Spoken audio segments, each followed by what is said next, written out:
سابقہ آیات میں مومنین کی صفات یا خصوصیات یا ان کے پروگرام کا ذکر ہو رہا تھا.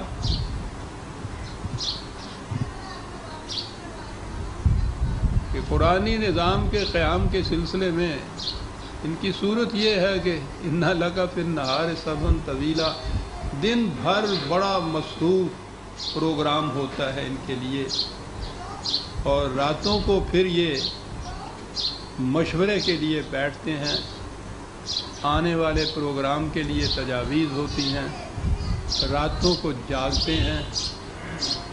تو یہ شدت شوق کی یہ کیفیت تھی کہ خود خدا کو یہ کہنا پڑا، رسول کو صلی اللہ علیہ وسلم اور آپ کے صحابہ کو رات کو کہنا پڑا کہ تھوڑا جاگا کرو، تم نے دن میں بڑا کام کرنا ہوتا ہے، یہ چیز لمبے عرصے تک صحت نہیں، اس کی اجازت ہوگی، ڈھیر ہو کے رہ جاؤ گے. یعنی یہ کیفیت تھی ان کی اس پروگرام کو تکمیل تک پہنچانے کے لیے، شدت آرزو کی تکلیف. یہ پچھلی آیتوں میں یہ چیز آ رہی تھی. اب اگلا ٹکڑا جو اس وقت زیر نظر ہے، اور یوں ہی میں پچھلے درس میں چھو کر آگے نکل رہا تھا، وَفِي أَمْوَالِهِمْ حَقٌّ لِلسَّائِلِ وَالْمَحْرُومِ، اور ان کے مال و دولت میں، ان کے پیسے میں محتاجوں اور حاجت مندوں کا حق ہوتا ہے.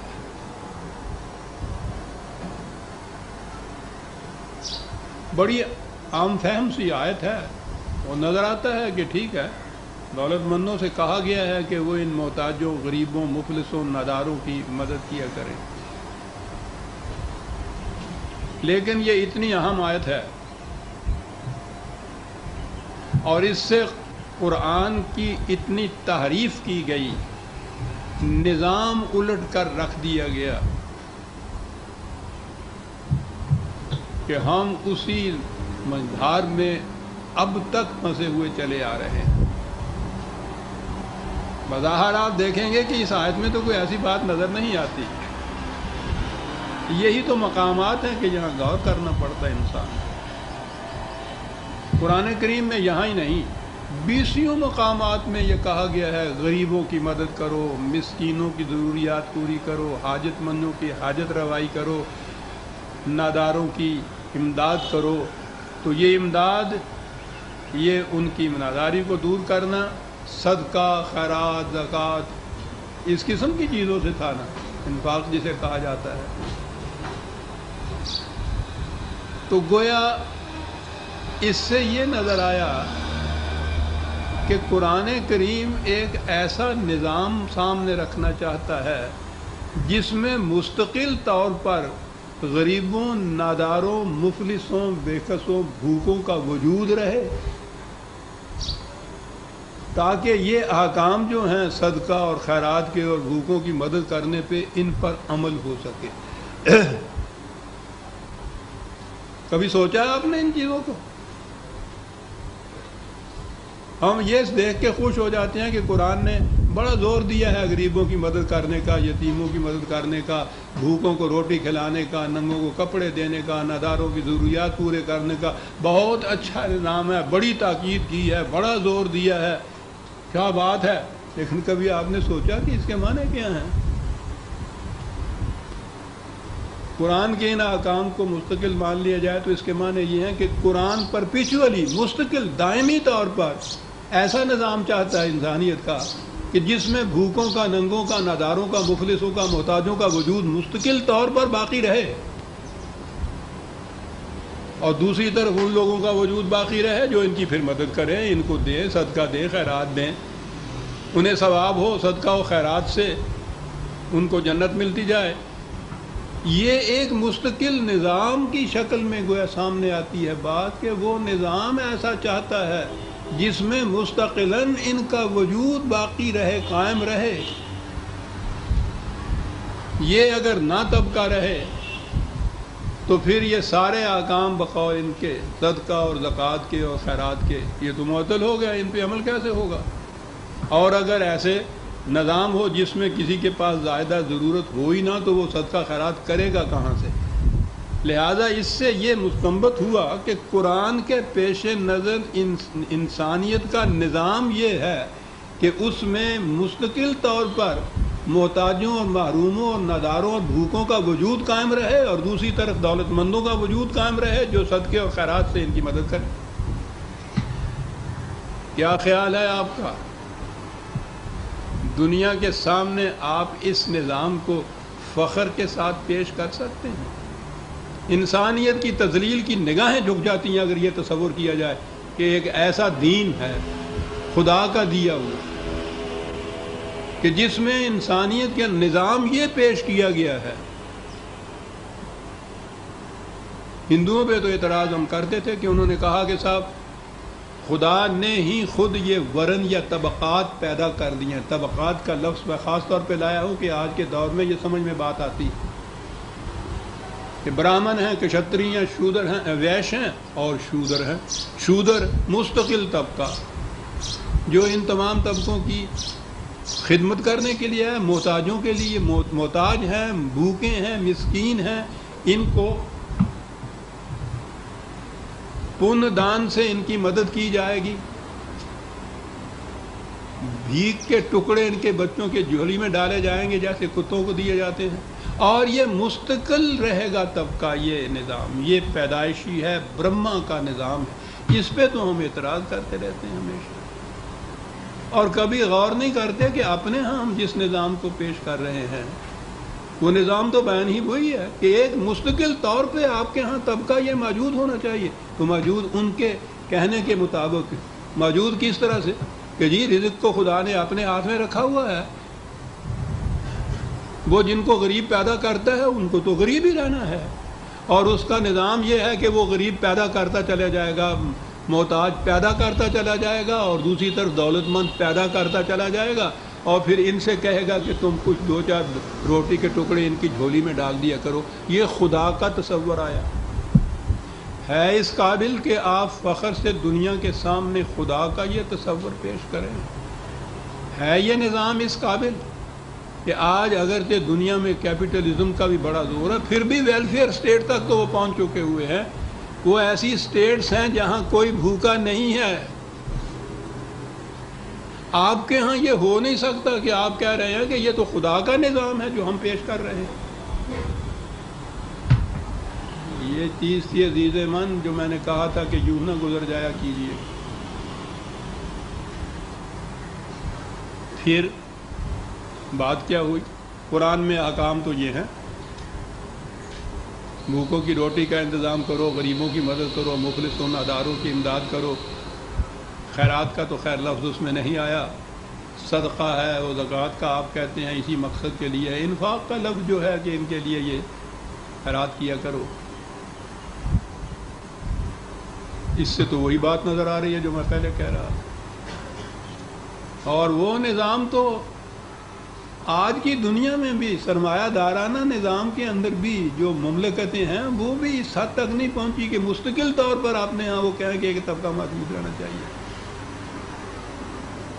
آپ کے ہاں خدائی نظام یہ بتایا جا رہا ہے مستقل، ابدی، غیر متبدل، آپ بدل نہیں سکتے۔ یہی نظام ہے اسلام کا؟ معاذ اللہ۔ پھر کیا ہے یہ بات؟ پہلی چیز تو یہی ہے کہ یہ جو آپ کہتے ہیں یہ غریب ہے، یہ مفلس ہے، وہ امیر ہے، وہ دولت مند ہے، یہ خدا کے پیدا کیے ہوئے نہیں ہیں۔ دولت کی غلط تقسیم سے یہ طبقات وجود میں آتے ہیں، اور وہ تقسیم انسانوں نے اپنی پیدا کی ہوئی ہے۔ خدا نے سامان وسائل رزق دیے، ذرائع پیداوار دیا، انسانوں کی زیست کے لیے سب کچھ سامان دیا ہے، اس نے سامان اس کا دیا ہوا ہے، تقسیم اس نے نہیں کی۔ تقسیم انسان کرتا ہے، اور یہ انسانوں کی غلط تقسیم کا نتیجہ ہے۔ جس شخص کے پاس اپنا پیٹ بھرنے کے بعد ایک روٹی فالتو ہے، یہ روٹی اس بھوکے کے منہ سے چھینی ہوئی ہے جس کو دو کی ضرورت تھی اور ایک مل رہی ہے۔ یہ روٹی آسمان سے نہیں اس کو ملتی زیادہ، اس سے چھینی ہوئی روٹی۔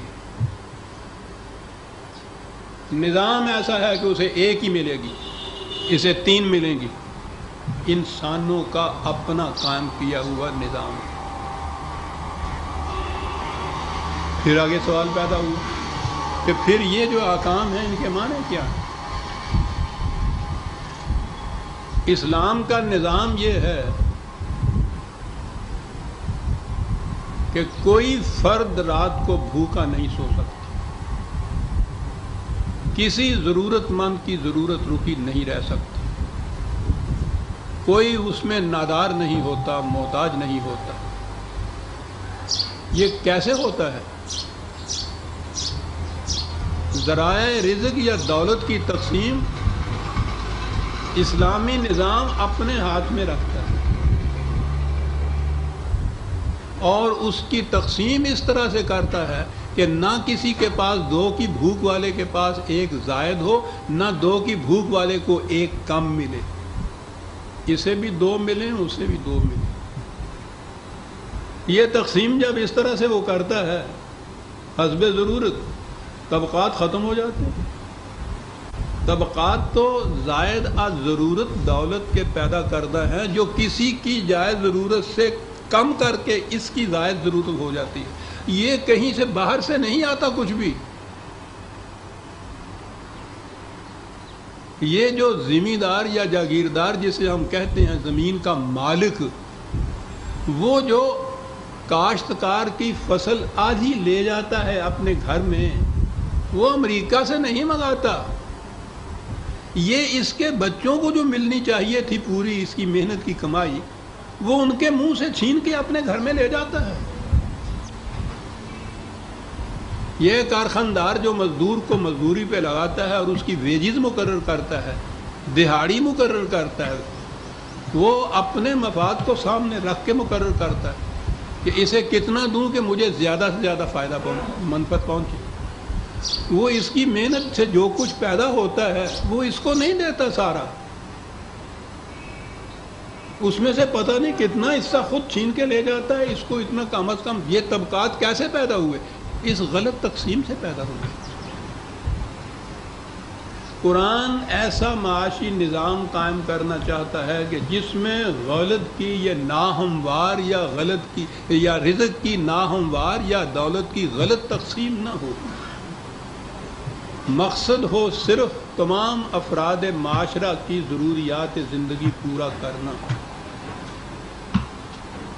اور اس کے لیے یہی صورت ہے کہ ذرائع رزق اور پیداوار کی چیزیں اور دولت افراد کے کنٹرول میں نہ رہیں، اس نظام کے کنٹرول میں رہیں کہ جو انہیں تمام افراد کی ضروریات پورا کرنے کے لیے تقسیم کرے۔ یہ ہے قرآن کا نظام۔ کسی کے پاس زائدہ ضرورت 1 پیسہ نہیں، فاضلہ دولت، سرپلس منی جسے آپ کہتے ہیں، وہاں رہتی نہیں، اور فاضلہ دولت نہ رہے تو ہزاروں قسم کے یہ معائب اور ضمائم اور جرائم جو ہیں وہ ختم ہو جاتے ہیں۔ یہ فالتو دولت کا ہے جو کچھ فساد مچا ہوا ہے دنیا کے اندر۔ تو قرآن کا نظام یہ ہے، یہ چیز متعدد بار سامنے آئی۔ میری تو زندگی کا مشن اس معاشی نظام کا، قرآن کے معاشی نظام کا پیش یہ ہے معاشی نظام قرآن کا۔ اب پھر سوال پیدا ہوا کہ جب یہ نظام ہے، کوئی بھوکا ہی نہیں رہے گا، کوئی ننگا نہیں ہوگا، کوئی محتاج نہیں ہوگا، کوئی مفلس نہیں ہوگا، کوئی غریب نہیں ہوگا، تو یہ جو قرآن نے احکام دیے ہیں، تاکیدیں کی ہیں، بھوکوں کو روٹی کھلاؤ، ضرورت مند کی ضرورت پوری کرو، تو پھر یہ کیا بات ہے؟ بات سمجھ لینے کی۔ نبی اکرم صلی اللہ علیہ وسلم نے جب اس انقلاب کی آواز بلند کی تو جیسے کہتے ہیں نا کہ کوئی سیکنڈ کرنے والا بھی نہیں تھا، تنہا ایک آواز تھی، اور اس معاشرے میں تھی جس میں یہ طبقاتی تقسیم جو تھی یہ ان کے ہاں بھی ہندوؤں کی طرح مستقل غیر متبدل طور پر موجود تھی۔ وہ اس کو کسی قسم کی اس میں تبدیلی نہیں چاہتے تھے۔ شودر یہاں کہا جاتا تھا، وہاں غلام کہا جاتا تھا۔ 75% آبادی مدینے میں غلاموں کی تھی، سارے کام وہی کرتے تھے، اور بمشکل روٹی ملتی تھی ان بیچاروں کو، کھال ادھیڑ دیتے تھے مار مار کے انہیں۔ روٹی بھی پوری نہیں ملتی تھی ان کو. اور یہ باقی جو تھے بڑے بڑے تاجر اس کے ہاں، بڑے بڑے مہنت اس کے ہاں، کعبے کے مجاور ان کے ہاں، پوچھو نہیں قریش کا یہ طبقہ کتنا متمول تھا، اور اتنی آبادی وہاں کی، ان کی کیفیت یہ تھی. یہ تھا نظام اس زمانے کا رائج. اس کے اندر ایک شخص یہ آواز لے کر اٹھتا ہے کہ یہ نظام قائم ہوگا. آپ سوچئے کہ یہاں سے جو شخص اٹھتا ہے تنہا، اس نظام قائم کرنے تک اس کو کن مراحل میں سے گزرنا پڑے. آواز دی اور اس کے اوپر اکٹھے ہوئے. اور ظاہر ہے کہ ان اکٹھے ہونے والوں میں بہت کم ایسے تھے کہ جن کو آپ متمول یا دولت مند کہہ سکتے ہیں. وہ اس آواز کے خلاف تھے. زیادہ طبقہ یہی تھا ناداروں کا اور غریبوں کا، ستایا ہوا ان متمول لوگوں کا اور سرداروں اور جاگیرداروں کا. اس نے اس آواز کے اوپر لبیک. بلال آئے، صہیب رومی آئے، ٹھیک ہے، ان میں سے یہ لوگ بھی آئے. اب یہاں سے انہوں نے ابتدا کی حضور نے اس نظام. پہلے تو ان کی ذہنیت بدلنے کے لیے یعلمہم الکتاب والحکمہ، تعلیم کتاب و حکمت کی دیتے چلے گا. یہ ذہنیت بدلنے کے لیے. پھر اس کے بعد یہ جن کے پاس اس زمانے میں ابھی اپنی ضرورتوں سے زیادہ تھا، انہیں یہ احکام دیے کہ بھائی ان غریبوں کی روٹی کا بھی کچھ انتظام کیا تھا، ان کی ضرورتوں کو بھی پورا کیا تھا. یہ اس طرح سے نادار کے نادار نہ رہ جائیں. ابھی وہ نظام نہیں آیا کہ کسی کے پاس زائدہ ضرورت دولت نہ رہے، وہ نظام لے لے اور نظام تقسیم کرے. نظام تو ابھی قائم ہی نہیں ہوا تھا. نظام کے قائم کرنے کے یہ مراحل تھے جن میں سے گزر رہا تھا یہ انقلابی. تو اس زمانے میں تو یہی ممکن العمل یا پریکٹیکیبل یہی نظام ہو سکتا تھا کہ جن کے پاس زائد ہے ان سے یہ کہا جائے کہ ان کی ضرورتوں کو پورا کر کے چلے جائیں. آہستہ آہستہ وہ اس طرف ان کی توجہ مبتلا کرتا تھا اور اس نظام کو ایسے کرتا تھا کہ چلیے پورا نہیں تو کوئی ایک آدھ روٹی تو ان کو ملے. یہ ہیں احکام جو اس دور کے اندر یہ نازل ہوئے قرآن،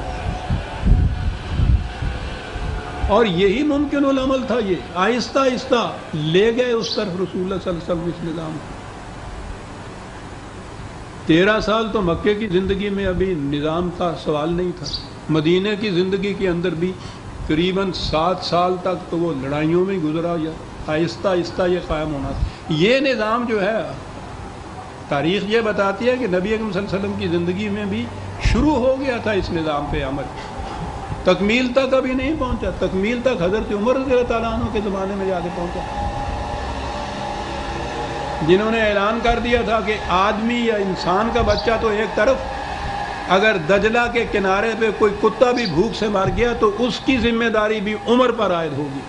یہ نظام تھا تکمیل تک پہنچا ہوا. کتا بھی بھوک سے نہیں مر سکتا تھا. حضور نے یہ فرمایا تھا کہ جس بستی میں رات کو ایک فرد بھی بھوکا سو جائے اس بستی سے خدا کی حفاظت کی ذمہ داری ختم ہو جاتی ہے.